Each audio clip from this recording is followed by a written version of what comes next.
فرزند زہرا یہ حالات برے ہیں۔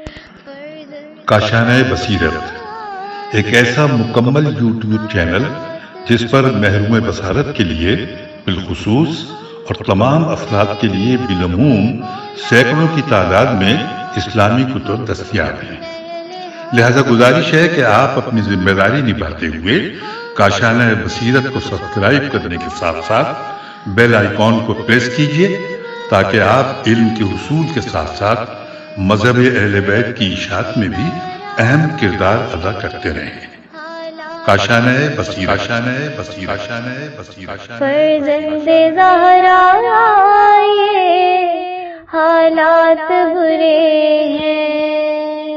بسم اللہ الرحمن الرحیم۔ السلام علیکم سامعین، کاشانہ بصیرت کا یوٹیوب چینل اور میں سیمی زوار ہم مل کر پڑھ رہے ہیں کتاب صوب نامہ آل محمد صلی اللہ علیہ وسلم حصہ دوم، اور ریڈنگ کا ہے یہ پارٹ نمبر 25، اور یہاں پر ہم کتاب کے صفحہ 377 پر ہیں اور ہیڈنگ ہے اسیران اہل بیت علیہم السلام زندان کوفہ میں۔ آئیے مل کر پڑھتے ہیں۔ لکھا ہے کہ سید الشہداء حضرت امام حسین علیہ السلام کے شہید ہونے کے بعد جب اسیران اہل بیت علیہم السلام کو کوفہ لایا گیا تو ان مظلوموں کو کوفے میں ایک مسجد کے ساتھ ایک ویران اور بوسیدہ گھر میں قید کر دیا گیا۔ مقتل کی کتابوں میں مرقوم ہے کہ ابن زیاد نے یزید کو ایک خط ارسال کیا اور تمام واقعات و حالات سے اسے آگاہ کیا۔ لکھا ہے سید اللہ رحمۃ اللہ نے لکھا ہے کہ ابن زیاد نے یزید کو ایک خط لکھا جس میں امام حسین علیہ السلام کی شہادت اور ان کے اہل بیت علیہم السلام کو اسیر کرنے کی بشارت دی۔ جب قاصد شام پہنچا اور یزید کو ابن زیاد کا بشارت نامہ دیا تو یہ ملعون بہت خوش ہوا اور امام علیہ السلام کی شہادت سے اس کو بڑی راحت محسوس ہوئی۔ اور اس کے بعد لکھا ہے کہ یزید نے ابن زیاد کی طرف جواب میں لکھا، اے ابن زیاد، تمہارا بشارت نامہ بہت اچھے وقت میں میرے پاس پہنچا، جس سے میرا اعتماد تم پر اور زیادہ بڑھ گیا ہے، کیونکہ تم نے مجھے ایک فرحت بخش خبر دی ہے۔ تم پر آفرین اور ہزار آفرین کہ تم نے آل سفیان کا حق ادا کر دیا اور ہمارے اجداد اور عزیزوں کے بہائے جانے والے خون کا اولاد علی علیہ السلام سے خوب انتقام لے لیا۔ جب میرا یہ خط پہنچے تو جلدی سے تمام مقتولین کے سروں اور قیدیوں کو شام بھیج دو تاکہ عراق میں کوئی فتنہ برپا نہ ہونے پائے، کیونکہ عراق اہل تشیع کا گڑھ ہے، جبکہ شام محبان آل امیہ کا علاقہ ہے۔ Inverted comma close. لکھا ہے ابن زیاد کا خط دمشق پہنچا اور پھر یزید کا جوابی خط قریب 12 روز میں پہنچا۔ اسی دوران میں ام المصائب حضرت ثانیہ زہرا سلام اللہ علیہا، بیمار کربلا سید سجاد علیہ السلام اور دوسرے اسیران کوفہ کے زندان میں رہے اور زندان کے دروازے کو بند کر دیا گیا۔ لکھا ہے اس زندان میں اہل بیت علیہم السلام کے ساتھ سخت سلوک روا رکھا گیا اور خطرہ محسوس کیا جا رہا تھا، اور اسی خطرے کے پیش نظر وہ شہداء کے سروں کو لے گئے۔ انہوں نے بیمار کربلا علیہ السلام کی گردن میں طوق کو بدستور قائم رکھا۔ حالانکہ امام علیہ السلام قید خانے میں مقید تھے، لیکن ان ظالموں کے ظلم کی انتہا یہ تھی کہ انہوں نے قید خانے کی اذیتوں اور تکالیف کے ساتھ ساتھ امام علیہ السلام کے زنجیر و طوق نہ اتارے۔ خاندان رسالت صلی اللہ علیہ وآلہ وسلم کے ساتھ ابن زیاد اور یزیدی سپاہ کا سلوک اس قدر دلسوز تھا کہ ان درندہ صفت انسانوں نے انسانیت کی تذلیل کی۔ ہم آگے پیج 378 پر اور 379 بھی پڑھیں گے ساتھ۔ لکھا ہے کہ ہم اسیران کربلا کے ساتھ رکھے جانے والے سلوک کے چند واقعات کے ساتھ سپرد کرتاز کرتے ہیں۔ تاریخ کامل میں ہے کہ مخدرات عصمت علیہ السلام کو کوفہ لایا گیا تو زندان میں رکھا گیا۔ ایک دن زندان کوفہ میں ایک خط ایک پتھر کے ساتھ باندھ کر پھینکا گیا۔ شاید یہ خط محبان آل محمد صلی اللہ علیہ وآلہ وسلم اور موالیان حیدر کرار علیہ السلام نے پھینکا تھا۔ انہوں نے اس خط کے ذریعے قیدیوں کو قوم اشقیاء کے بھیانک ارادوں سے آگاہ کیا تھا۔ اس خط میں تحریر تھا انورٹڈ کاما ابن زیاد کا خط قاصد لے کر شام روانہ ہو گیا ہے اور کچھ دنوں کے بعد وہ واپسی حکمنامہ لے کر آئے گا تو اس پر عمل ہوگا۔ آپ علیہ السلام انتظار میں رہیں۔ اگر نعرہ تکبیر کی صدا بلند ہو تو پھر سمجھ لینا کہ قوم اشقیاء تمہیں قتل کرنا چاہتی ہے، اور آپ علیہ السلام اپنی وصیت کر لینا اور خود کو موت کے لیے آمادہ کر لینا، اور اگر نعرہ تکبیر کی آواز بلند نہ ہو تو پھر سمجھ لینا کہ آپ علیہ السلام امان میں ہیں اور قتل ہونے سے بچ گئے ہیں، انورٹڈ کاما کلوز۔ چند دن کے بعد ایک اور خط پتھر کے ساتھ باندھ کر زندان میں پھینکا گیا اور اس میں لکھا ہوا تھا کہ نزدیک ہے کہ قبل اس کے کہ قاصد جواب لے کر آ جائے تم اپنی وصیتوں کو انجام دے لو۔ قاصد یزید کا خط لے کر ابن زیاد کے پاس پہنچ گیا جس میں لکھا تھا کہ اسیران اہل بیت علیہم السلام اور مقتولین کے سروں کو شام میں میرے پاس بھیج دو۔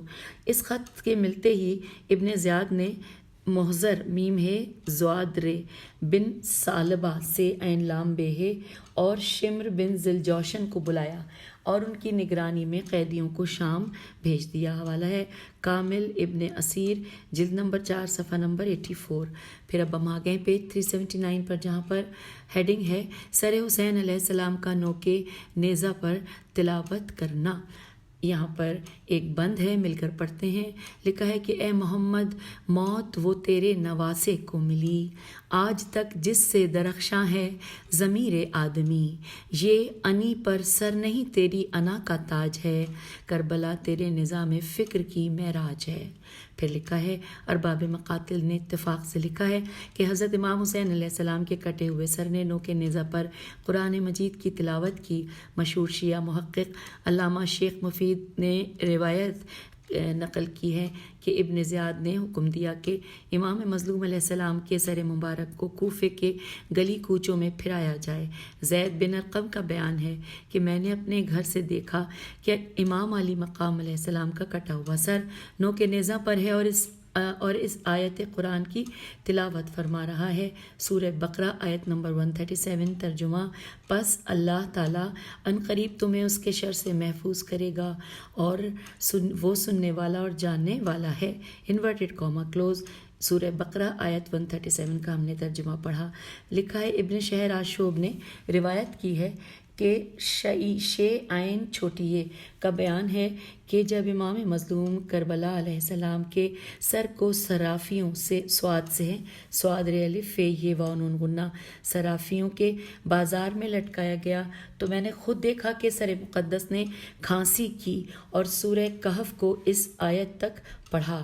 سورہ کہف کی آیت نمبر 13 ترجمہ کہ وہ چند جوان تھے کہ اپنے پروردگار پر ایمان لائے تھے اور ہم نے ان کی سوچ سمجھ اور زیادہ کر دی، انورٹڈ کاما کلوز۔ پس کوفیوں پر ضلالت چھائی ہوئی تھی۔ ایک راوی کا بیان ہے کہ میں نے امام علی مقام علیہ السلام کے لبوں کی حرکت کو دیکھا، میں نے توجہ کی تو سنا کہ یہ تو آیت پڑھ رہے ہیں، اور یہاں پر عربی میں لکھا ہے، ترجمہ اس کے نیچے ہے کہ مقاتل کی کتب میں یہ بھی تحریر کیا گیا ہے کہ امام مظلوم علیہ السلام کے سر مبارک کو ایک لکڑی پر آویزاں کیا گیا۔ اس انہونی اور انوکھی بات کو دیکھنے کے لیے تماشائیوں کی بھیڑ تھی۔ پیج 380-381 تماشائیوں کی بھیڑ تھی۔ لوگوں کا کہنا ہے کہ ہم نے مظلوم کربلا علیہ السلام کے سر مبارک سے نور نکلتے ہوئے دیکھا جو آسمان کی جانب بلند ہو رہا تھا۔ ہم نے سنا کہ امام علیہ السلام کا سر اس وقت اس آیت مبارک کی تلاوت کر رہا تھا، سورہ شعراء آیت نمبر 227 ترجمہ کہ اور جن لوگوں نے ظلم کیا ہے انہیں عنقریب معلوم ہو جائے گا کہ وہ کس جگہ لوٹائے جائیں گے، انورٹڈ کاما کلوز۔ شاعر حسینیت علیہ السلام نے امام مظلوم علیہ السلام کے کٹے ہوئے سر کو یوں خراج عقیدت پیش کیا ہے۔ یہاں پر فارسی میں 7 ترجمہ ہے کہ میں تیری قرآن خوانی سنوں یا تیرے یتیموں کی آہوزاری کی طرف دھیان دوں۔ آپ کی بہن نے یہ کبھی سوچا بھی نہ تھا کہ وہ آپ علیہ السلام چاند جیسے کہ چہرے کو نیزے پر دیکھے گی۔ اے بھائی دیکھ میں زخمی جگر کے ساتھ خولی و شمر کی ہم سفر ہوں، انورٹڈ کاما کلوز۔ اور اس کے بعد یہاں پر پھر کچھ اشعار ہیں تو اس کا ترجمہ بھی لکھا ہوا ہے کہ انورٹڈ کاما میں کہ تو سورہ کہف کی تلاوت کر رہا ہے، تو قرآن کی تائید کتنی اچھی کر رہا ہے۔ اب اب بھی بہادری کا اظہار کر رہا ہے، اپنی غمزدہ بہن کی تائید کر رہا ہے۔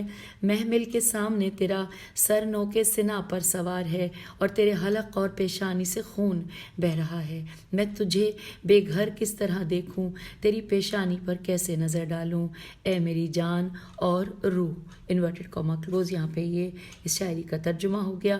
پھر ایک اور شعر ہے جس کا ترجمہ نیچے لکھا ہے کہ تیرے جیسے دل ربا سے قرآن کا سننا اور تیرے چہرے پر نظر کرنا اور خدا کی باتیں سننا کس قدر پرکشش ہے۔ اور یہاں پر انورٹڈ کاما آ گیا ہے، کلوز ہو گیا ہے۔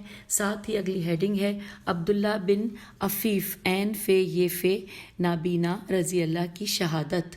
لکھا ہے کہ جب اسیران اہل بیت علیہم السلام کو رسن بستہ قیدی بنا کر کوفے میں لایا گیا تو ابن زیاد کی طرف سے اعلان کیا گیا کہ 13 محرم کو مسجد کوفے میں نماز ہوگی۔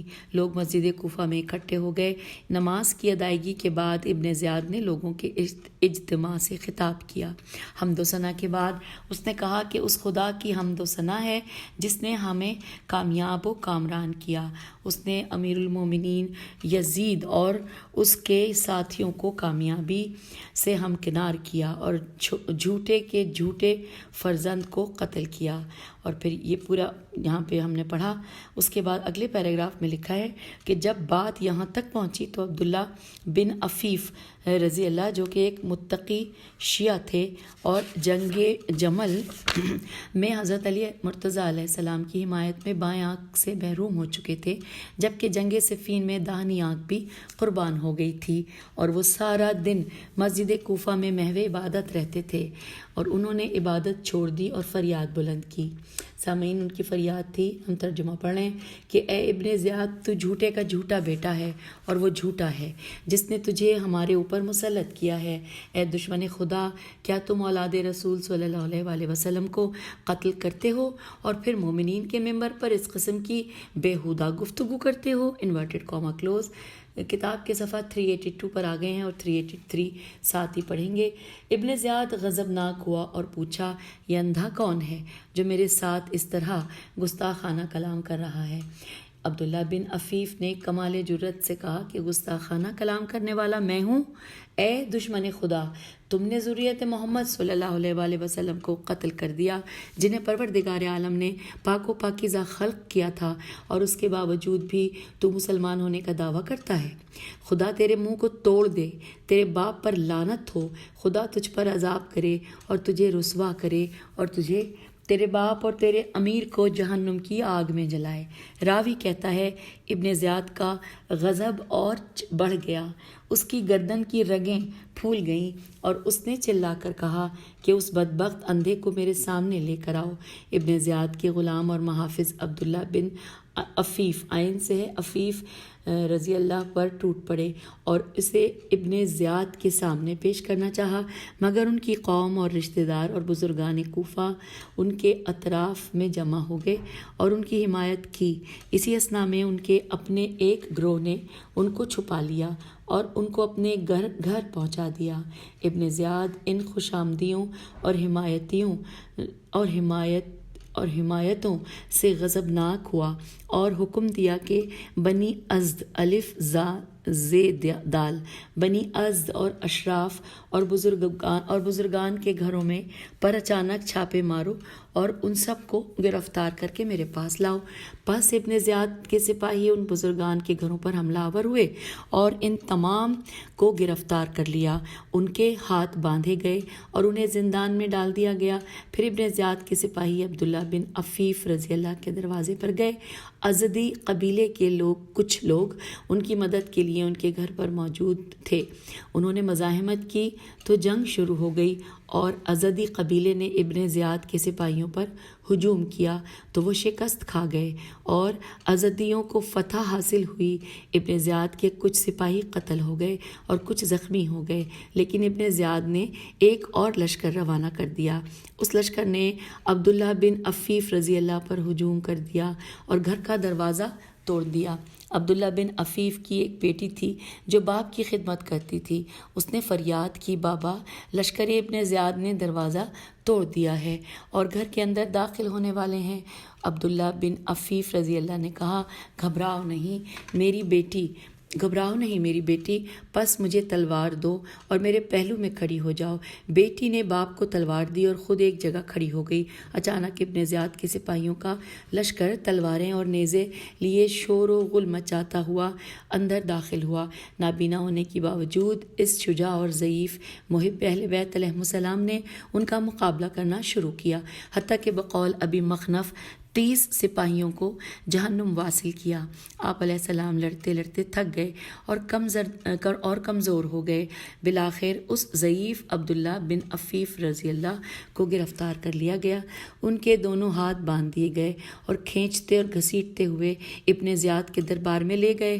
پس ابن زیاد نے حکم دیا کہ اس کو قتل کر دو اور اس کے بدن کو لٹکا دو۔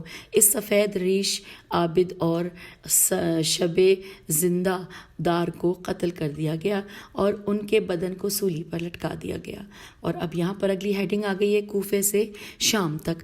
لکھا ہے اہل بیت رسول صلی اللہ علیہ وآلہ وسلم کے رنج اور مصائب و آلام میں سے ایک یہ بھی ہے کہ ابن زیاد نے یزید کی ہدایات کے مطابق حکم دیا اہل حرم اور چھوٹے چھوٹے بچوں کو بن پالان اونٹوں پر رسن بستہ و اسیر کر کے کوفے سے شام کی طرف روانہ کیا جائے۔ پیج 384 پہ آ گئے ہیں اور ساتھ ہی 385 بھی ہے، پڑھیں گے۔ لکھا ہے اس نے یہ بھی حکم دیا عابد بیمار علیہ السلام کی گردن میں توق دار زنجیر، پاؤں میں آہنی بیڑیاں اور ہاتھوں میں ہتھ کڑیاں پہنائی جائیں۔ امام سجاد علیہ السلام اور دوسرے اسیران کو شمر بن ذیلجوشن اور محضر بن ثعلبہ کے سپرد کیا گیا اور دل خراش حالت میں شام کی طرف روانہ کیا گیا۔ کوفے سے شام تک کا سفر کافی طولانی تھا۔ چاہیے تو یہ تھا کہ اسیران اہل بیت علیہ السلام کو آسان ترین راستے سے گزارا جاتا، لیکن ان مظلوموں کو 15 منازل سے گزارا گیا۔ ایک منزل سے دوسری منزل 8 فرسخ کے حساب سے تھی۔ یہ بہت طولانی سفر بنتا ہے۔ اہل حرم اور چھوٹے چھوٹے بچوں کو تازہ دم ہونے کے لیے جگہ جگہ توقف کرنے کی ضرورت تھی، لیکن ان ظالموں اور بے دینوں نے اہل حرم کو اذیت کے لیے شہر بشہر پھرایا۔ ہر شہر میں سنگ دل لوگوں نے اہل بیت علیہ السلام کا مذاق اڑایا اور ہر طرح سے اذیت دی جاتی رہی۔ پھر لکھا ہے کہ یہ منازل کچھ اس ترتیب سے ہیں۔ یہاں پر ٹوٹل 15 منازل ہیں۔ نمبر 1 تکریت تے کافر یہ تے 2 موصل میم واو صاد لام 3 حران ہیر الف نون 4 دعوات دال عین واو الف تے 5 قن سرین قاف نون سین رے یہ نون 6 سیبور سین یہ بے واو رے 7 حمس ہے میم سواد 8 بالبک بے عین لام بے کاف 9 نمبر پہ ہے قصر بنی مقاتل 10واں ہے حمات ہے پہ پیش ہے میم الف گولتا۔ پھر ہے 11ویں نمبر پہ حلب، 12ویں نمبر پہ نصیبین اور 13ویں نمبر پہ اسقلان عین سے ہے۔ پھر 14ویں نمبر پہ دیر قسیس قاف سین قسطیس یا قسطیس سے قاف سین تے یسین۔ 15ویں نمبر پہ دیر راہب۔ اور اب آئیے اس سے آگے چلتے ہیں۔ لکھا ہے اس اسیران اہل بیت علیہ السلام قصر بنی مقاتل میں، یہاں پر یہ ہیڈنگ ہے، لکھا ہے کہ جسموں کو جلا دینے والی چلچلاتی دھوپ تھی۔ اسیران اہل بیت علیہ السلام کے مشکیزوں سے پانی ختم ہو چکا تھا۔ اسیروں کا، مجبوروں کا، پیاسوں کا کاروان قصر بنی مقاتل کے مقام پر اترا۔ دشمنوں نے اپنے لیے تو خیمے نصب کر لیے، لیکن اہل بیت علیہ السلام کو کھلے بیابان میں رکھا۔ ایک طرف تو اسیران کے پاس پانی نہیں تھا اور چھوٹے چھوٹے معصوم بچے پیاس سے بلک رہے تھے، اور دوسری طرف صحرائے عرب کی تپتی ہوئی گرم ریت تھی کہ جس پر سورج کی کرنیں شعاعیں پڑ رہی تھیں۔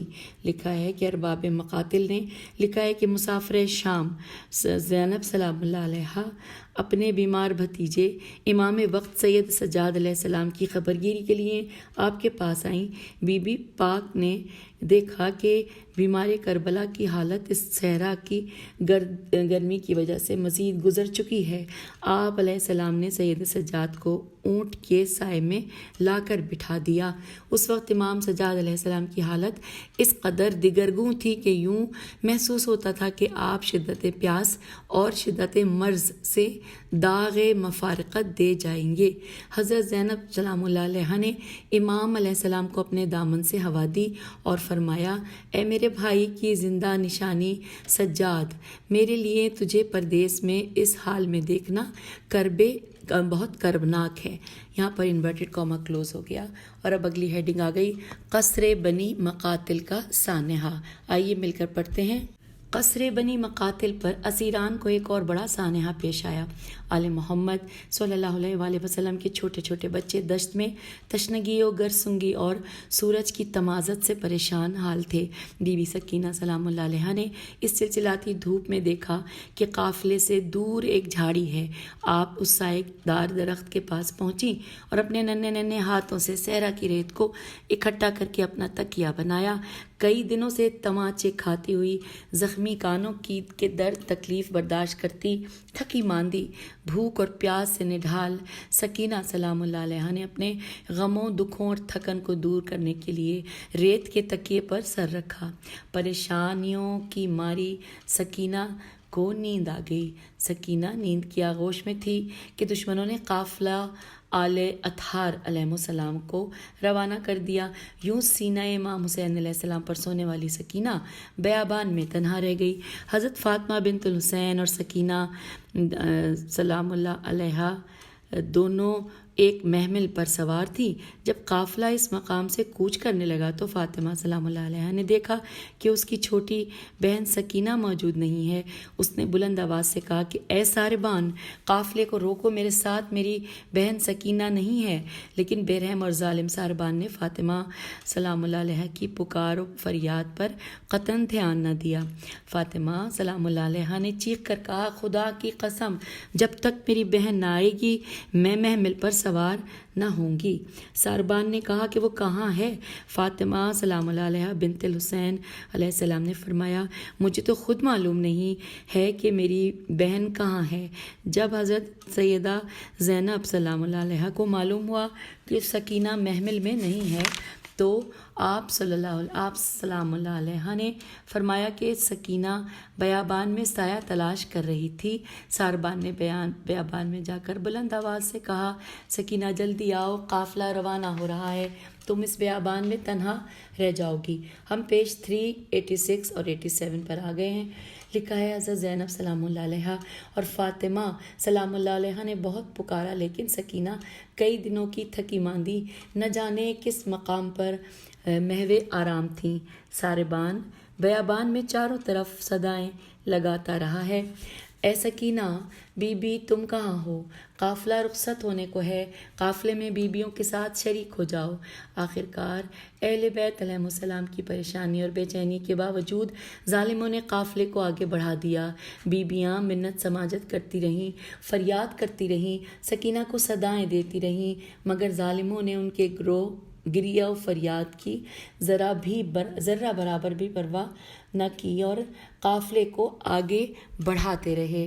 ہائے امام مظلوم علیہ السلام کی لاڈلی سکینہ دشت عرب میں تنہا رہ گئی۔ سورج کی گرمی اور باد صحرا کے گرم جھونکوں نے جب سکینہ سلام اللہ علیہ کو بیدار کیا تو معصومہ نے دیکھا کہ قافلہ کوچ کر چکا ہے، نہ پھوپھیاں ہیں، نہ ماں ہے، نہ بہنیں ہیں، نہ سید سجاد علیہ السلام ہے، جنگل بیابان ہے۔ سکینہ سلام اللہ علیہ کبھی دائیں دوڑیں کبھی بائیں دوڑیں، بھائی سجاد علیہ السلام کو پکارا، پھوپھی اماں کو صدائیں دیں، بابا کو پکارا، چچا عباس علیہ السلام کو پکارا اور روتی چیختی چلاتی ہوئی کاروان کے پیچھے اونٹوں کے قدموں کے نشانات پر دوڑنے لگی اور بلند آواز سے گریہ کرتے ہوئے کہتی تھی، بہن فاطمہ، کیا میں آپ کے محمل میں نہیں تھی؟ تم میرے بغیر ہی محمل پر سوار ہو گئیں اور مجھے تنہا چھوڑ کر چلی گئیں۔ مجھے اس جنگل، اس صحرا اور بیابان میں کون نشان منزل دکھائے گا؟ دوسری طرف فاطمہ سلام اللہ علیہا کی نگاہیں پیچھے کی طرف لگی ہوئی تھیں اور آپ کا دل سکینہ کی جدائی میں تڑپ رہا تھا، اور آپ علیہ السلام نے اچانک اونٹ کی پشت پر سکینہ کی صدا سنی جو دوڑ بھی رہی تھی اور گریہ اور بین بھی کر رہی تھی۔ فاطمہ سلام اللہ علیہا نے ساربان سے کہا کہ اے ساربان، اونٹ کو روکو، مجھے میری بہن کی صدائیں سنائی دیتی ہیں۔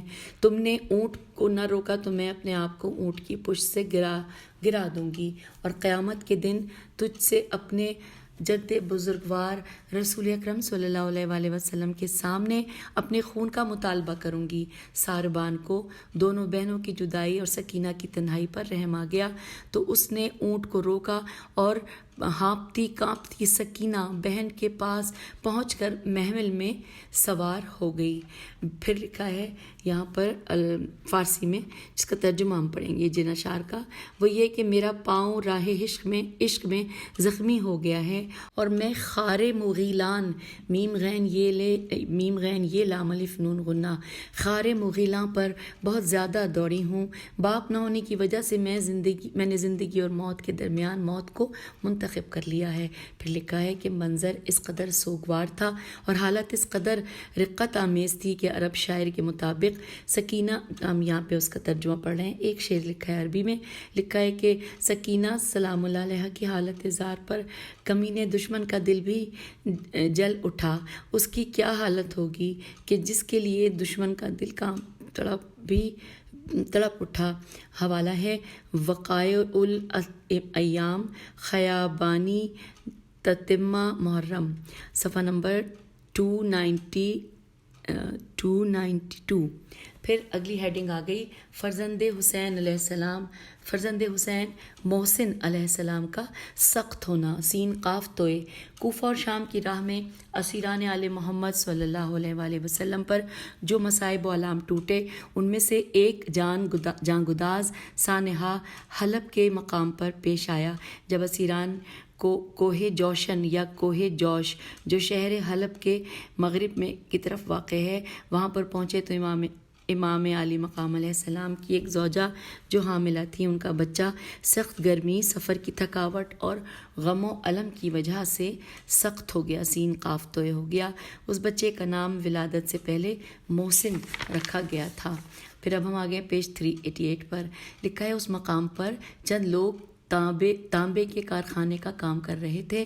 اسیران آل محمد صلی اللہ علیہ وآلہ وسلم نے ان سے آب و غذا طلب کی، لیکن ان ظالموں نے نہ کھانا دیا اور نہ پانی پلایا، اور اسیران کو ناسزا کہہ کر کاروان سے دور اب پھر یہاں سے دوبارہ پڑھتے ہیں کہ اس مقام پر چند لوگ تانبے کے کارخانے میں کام کر رہے تھے۔ اسیران آل محمد صلی اللہ علیہ وآلہ وسلم نے ان سے آب و غذا طلب کی، لیکن ان ظالموں نے نہ کھانا دیا نہ پانی پلایا، اور اسیران کو ناسزا کہہ کر کاروان سے دور ہٹ گئے۔ آج بھی اس مقام پر ایک زیارت گاہ ہے جسے مشہد السخت الف لام سین قاف توئے کے نام سے موسوم کیا جاتا ہے، گویا محسن علیہ السلام کی آخری آرام گاہ وہاں پر ہے۔ دیگر روایت کے مطابق محسن علیہ السلام ایک چھوٹا بچہ تھا جو اسیران اہل بیت علیہ السلام کے ہمراہ قافلے میں موجود تھا اور یزیدی فوجیوں کے ظلم و ستم سے اس دنیا کی طرف کوچ کر گیا۔ حوالہ ہے وقائع قاف الف یہ عین وقائع ایام خیابانی اور پھر تتمہ محرم، صفحہ نمبر 292 اور کتاب نفس المحموم 239۔ اور اب آگے چلتے ہیں، ہیڈنگ ہے قافلہ اسیران اہل بیت علیہ السلام اسقلان میں، عین سین قاف لام الف نون۔ پھر لکھا ہے کہ یعقوب اسقلانی شام کے امراء میں سے تھا، وہ سانحہ کربلا میں امام مظلوم علیہ السلام کے خلاف برسر پیکار تھا۔ اس نے حکم دیا اسقلان شہر کے لوگ جشن منائیں اور شہر کو دلہن کی طرح آراستہ کریں اور ایک دوسرے کو مبارکباد پیش کریں۔ جب میلے کا ماحول بن جائے پیدا ہو جائے تو اس وقت اسیران کو شہر میں داخل کیا جائے۔ چنانچہ شہر کو مزین کیا گیا اور دروازوں کو آراستہ کیا گیا، چوکوں اور چوراہوں پر موسیقار بٹھائے گئے، لوگ لہو و لعب میں مصروف تھے۔ اوباش اور کمینے لوگوں نے رنگ رنگ کے لباس پہنے ہوئے تھے اور لوگ ناچ گانے میں مشغول تھے، حتیٰ کہ آل محمد صلی اللہ علیہ وآلہ وسلم کے لٹے ہوئے قافلے اور شہداء کے کٹے ہوئے سروں کو شہر اسقلان عین سین قاف لام الف نون میں داخل کیا گیا تو لوگ خوشیاں منا رہے تھے اور ایک دوسرے سے گلے مل رہے تھے اور مبارکباد دے رہے تھے۔ ایک طرف طبل اور موسیقی کی دھن اور دوسری طرف حضرت زینب سلام اللہ علیہ کی دکھی بین اور حضرت رباب سلام اللہ علیہ کا گریہ اور حضرت سکینہ سلام اللہ علیہ کی آہ و فریاد کی صدا تھی۔ اب اگلے پیراگراف میں لکھا ہے کہ زریر خزائی، زے پہ پیش ہے رے، یہ رے زریر، اور خے زے الف، خے پہ پیش ہے، اور پھر زریر خزائی عین چھوٹی ہے۔ خزائی جو ایک تاجر اور محب اہل بیت علیہ السلام تھا، وہ اتفاق سے اسی شہر میں تجارت کی غرض سے آیا ہوا تھا۔ اس نے شہر میں شور و غل، طبل و موسیقی اور لوگوں کا تالیاں بجانا اور قہقہ لگاتا ہوا ایک ہجوم دیکھا۔ اس نے حیران ہو کر کسی سے پوچھا کہ کیا بات ہے، آج کیوں اس شہر کو آراستہ کیا گیا ہے اور یہ خوشیاں کیوں منائی جا رہی ہیں، اور تم لوگ کس بات پر ایک دوسرے کو مبارکباد دے رہے ہو؟ لوگوں نے کہا کہ کیا تو مسافر ہے؟ تو زریر نے کہا کہ ہاں میں مسافر ہوں اور آج ہی اس شہر میں آیا ہوں۔ انہوں نے جواب دیا، عراق میں ایک گروہ نے امیر شام بریکٹ میں لکھا ہے یزید کے خلاف قیام کیا تھا، ان کی تحریر کو کچلا گیا ہے، باغیوں کو قتل کیا گیا ہے، ان کے سروں کو جسموں سے جدا کر کے ان کے اہل بیت علیہ السلام کو قیدی کر کے یہاں لایا گیا ہے اور یہاں سے شام جانا ہے، اور یہ خوشی اور فتح کا جشن ہے جو آج اس شہر کے لوگ منا رہے ہیں۔ زریر نے کہا کہ یہ باغی مسلمان تھے یا مشرک؟ اس شخص نے کہا یہ نہ مسلمان تھے نہ مشرک بلکہ باغی تھے، انہوں نے امام یعنی کہ یزید کے خلاف خروج کیا۔ زریر نے کہا کہ ان باغیوں کے رہبر اور رہنما کون تھے؟ تو ان کا حسب نسب کیا تھا؟ اس نے کہا یہ خارجی کہتا ہے، یعنی بریکٹ میں لکھا ہے نعوذ باللہ، تھا کہ میں یزید سے بہتر ہوں، میرا نانا محمد مصطفیٰ ہے، میرا باپ امام علی علیہ السلام بن ابی طالب علیہ السلام ہے، اور میری ماں فاطمہ زہرا سلام اللہ علیہ بنت رسول ہیں۔ جب زریر نے خاندان عصمت و طہارت علیہم السلام کا نام سنا تو سخت پریشان ہوا۔ زریر نے اس شخص سے پوچھا مجھے اس کا نام بتاؤ، وہ کون ہے جو مارا گیا؟ تو اس شخص نے کہا اس کا نام حسین علیہ السلام بن علی علیہ السلام بن ابی طالب علیہ السلام ہے۔ زریر نے جو ہی نام حسین علیہ السلام سنا اس کی نگاہوں میں دنیا تاریک ہو گئی، وہ پریشانی کے عالم میں محملوں کی طرف گیا۔ اچانک اس نے دیکھا کہ کچھ لہراتے ہوئے علم آئے ہیں، ان کو جن کو دیکھ کر ایک شور و غل بلند ہوا، ان کے پیچھے شہداء کے سر تھے جو نیزوں پر سوار تھے۔ اچانک اس کی نگاہ حضرت علی بن الحسین علیہ السلام پر پڑی کہ جن کے دونوں ہاتھوں میں زنجیر تھی اور پاؤں اونٹ کے پیچھے اونٹ کے پیٹھ کے نیچے سے آپس میں بندھے ہوئے تھے۔ لکھا ہے ساتھ ہی کہ زریر انہیں اس حالت میں دیکھ کر پھوٹ پھوٹ کر رونے لگا۔ زریر اشک بار آگے بڑھا اور عرض کیا یا سیدی سلام علیکہ۔ لکھا ہے حضرت عابد بیمار علیہ السلام نے اشک بار آنکھوں سے زریر کی طرف دیکھا اور درد بھرے لہجے میں فرمایا اے نوجوان تو کون ہے جو ہماری غربت میں ہم پر سلام کرتا ہے؟ اس نے کہا میں مسافر ہوں۔ امام علیہ السلام نے فرمایا ساری دنیا ہنس رہی ہے اور تو رو رہا ہے۔ زریر نے عرض کیا میں آپ کے خاندان عصمت و طہارت علیہ السلام کو پہچانتا ہوں، کاش میں اس شہر میں نہ آیا ہوتا اور یہ دلخراش منظر نہ دیکھتا اور حضرت فاطمہ سلام اللہ علیہ کی اولاد کو اس حالت غربت میں نہ دیکھتا۔ امام علیہ السلام نے فرمایا اے جوان مرد مجھے بھی تجھ سے آشنائی کی خوشبو آ رہی ہے، خدا بند مطال تجھے بھلائی عطا فرمائے۔ اس وقت ایک احسان کرو، اس شخص کے پاس جاؤ جو شہداء کے سروں کا امیر ہے، اور اس سے گزارش کرو کہ اس بات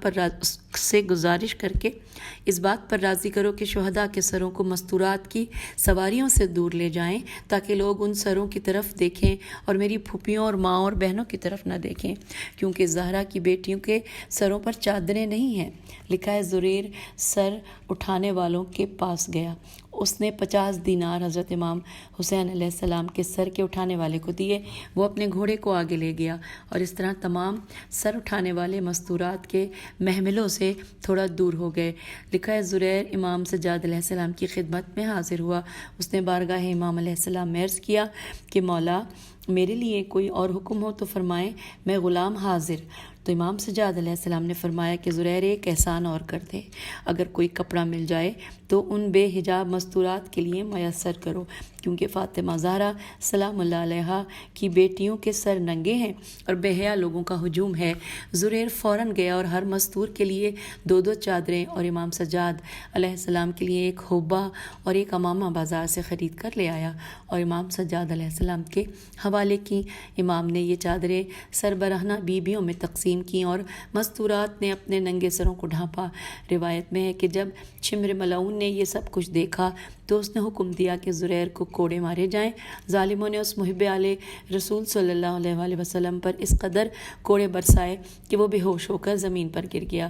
آدھی رات جب اسے ہوش آیا تو اس نے دیکھا کہ محب اہل بیت علیہ السلام کی سزا میں اس کا بدن زخموں سے چور چور ہے، وہ وہاں پڑا رہا اور کاروان وہاں سے چلا گیا۔ اور یہاں پر یہ مکمل ہوا۔ لکھا ہے، حوالہ ہے وقائع الایام خیابانی تتمہ محرم، صفحہ نمبر 302، اور دوسرا نام ہے معالی السبتین، جلد نمبر 2، صفحہ نمبر 128۔ یہاں پر ہم آپ سے اجازت چاہتے ہیں۔ کتاب کا صفحہ نمبر 391 ہے، ٹاپک وہی ہے، چل رہا ہے، قافلہ اسیران اہل بیت علیہ السلام اسقلان میں اسی ٹاپک کے حوالے سے چل رہے ہیں۔ ایک روایت جو تھی جس کا بھی حوالہ جات بتائی یہ یہاں پر مکمل ہوتی ہے۔ اس سے آگے چلیں گے انشاءاللہ اگلی نشست میں۔ خدا حافظ، فی امان اللہ۔